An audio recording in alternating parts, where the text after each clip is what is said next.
Chapter 11 of Charlotte's Web. The miracle. Do you know what a miracle is?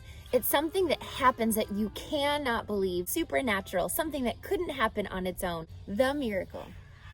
The next day was foggy. Everything on the farm was dripping wet. The grass looked like a magic carpet. The asparagus patch looked like a silver forest. On foggy mornings, Charlotte's Web was truly a thing of beauty.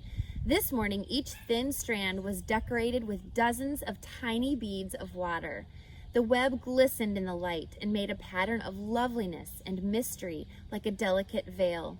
Even Lurvy, who wasn't particularly interested in beauty, noticed the web when he came in with the pig's breakfast.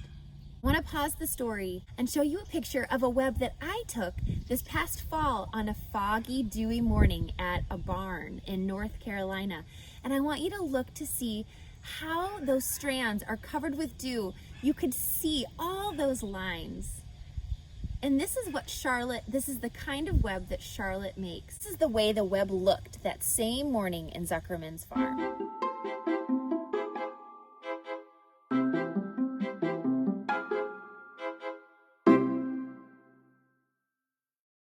Even Lurvy, who wasn't particularly interested in beauty, noticed the web when he came in with the pig's breakfast. He noted how clearly it showed up, and he noted how big and carefully built it was. And then he took another look, and he saw something that made him set his pail down. There, in the center of the web, neatly woven in block letters, was a message. It said, "Some pig." Lurvy felt weak. He brushed his hand across his eye and stared harder at Charlotte's web.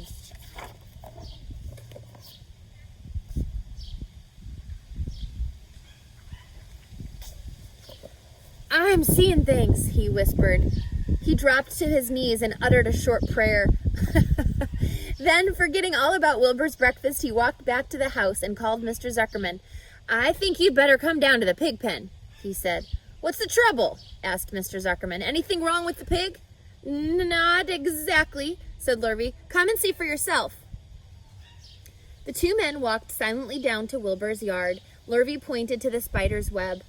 "Do you see what I see?" "Do you see what I see?" he said. Zuckerman stared at the writing on the web. Then he murmured the words, "Some pig." Then he looked at Lurvy. Then they both began to tremble. Charlotte, sleepy after her night's exertions, smiled as she watched. Wilbur came and stood directly under the web. "Some pig," muttered Lurvy in a low voice.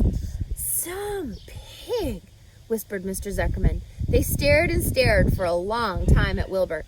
Then they stared at Charlotte. "You don't suppose that spider—" began Mr. Zuckerman, but he shook his head and didn't finish the sentence. Instead, he walked solemnly back up to the house and spoke to his wife. "Edith, something has happened," he said in a weak voice.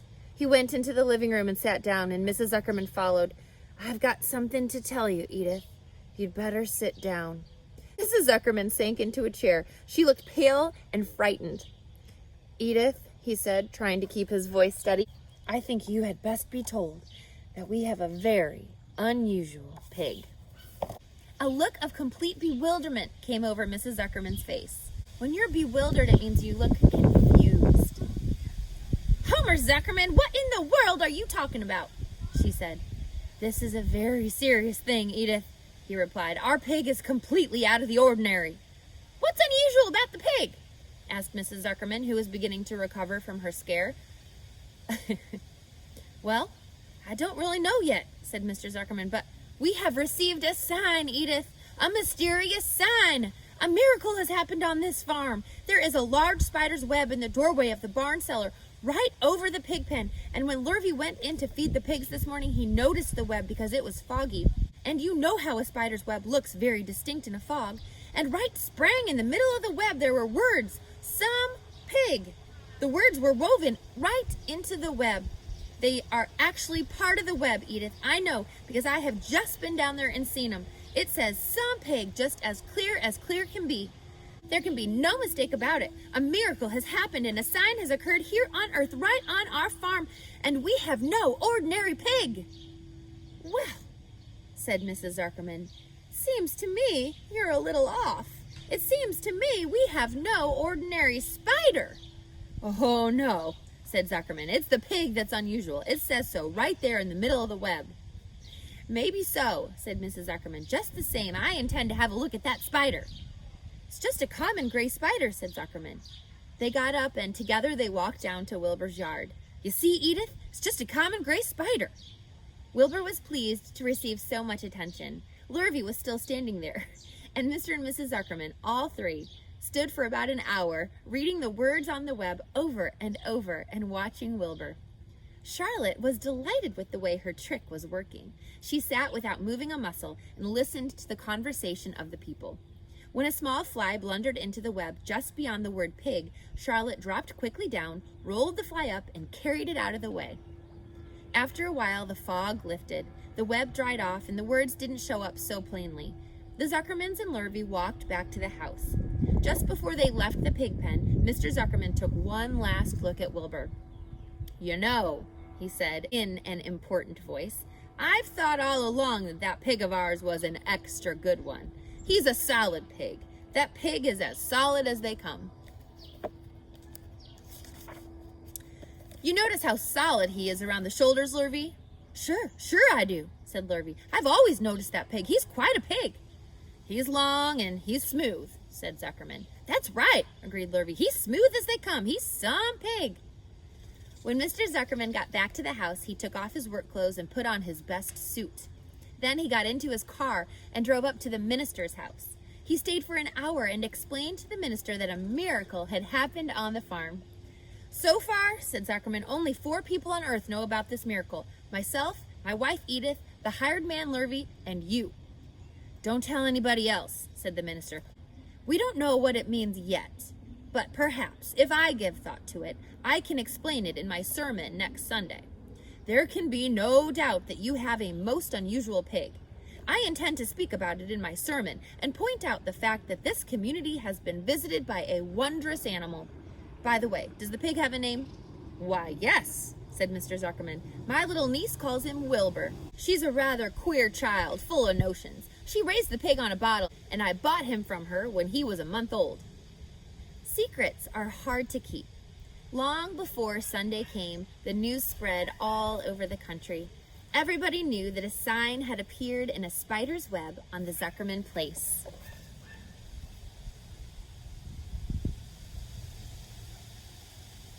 Everybody knew that the Zuckermans had a wondrous pig. People came from miles around to look at Wilbur and to read the words on Charlotte's web. The Zuckerman's driveway was full of cars and trucks from morning till night. Fords and Chevys and Buick Roadmasters and GMC pickups and Plymouths and Studebakers and Packards and DeSotos with gyromatic transitions and Oldsmobiles with rocket engines and Jeep station wagons and Pontiacs. The news of the wonderful pig spread clear up into the hills, and farmers came rattling down in buggies and buckboards to stand hour after hour at Wilbur's pen, admiring the miraculous animal. All said they had never seen such a pig before in their lives. When Fern told her mother that Avery had tried to hit the Zuckerman spider with a stick, Mrs. Arable was so shocked that she sent Avery to bed without any supper as punishment. In the days that followed, Mr. Zuckerman was so busy entertaining visitors that he neglected his farm work. He wore his good clothes all the time now, got right into them when he got up in the morning. Mrs. Zuckerman prepared special meals for Wilbur. Lurvy shaved and got a haircut, and his principal farm duty was to feed the pig while people looked on. Mr. Zuckerman ordered Lurvy to increase Wilbur's feedings from 3 meals a day to 4 meals a day. The Zuckermans were so busy with visitors they forgot about other things on the farm. The blackberries got ripe, and Mrs. Zuckerman failed to put up any blackberry jam. The corn needed hoeing, and Lurvy didn't find time to hoe it. On Sunday, the church was full. The minister explained the miracle. He said that the words on the spider's web proved that human beings must always be on the watch for the comings of wonders. All in all, the Zuckerman's pig pen was the center of attraction. Fern was happy, for she felt that Charlotte's trick was working and that Wilbur's life would be saved. But she found that the barn was not nearly as pleasant. Too many people. She liked it better when she could be all alone with her friends, the animals. What do you think about that miracle? Was that what you were predicting? That's what Charlotte would do? Make a sign in her web? Do you think the miracle is going to work to save Wilbur's life? Let's find out.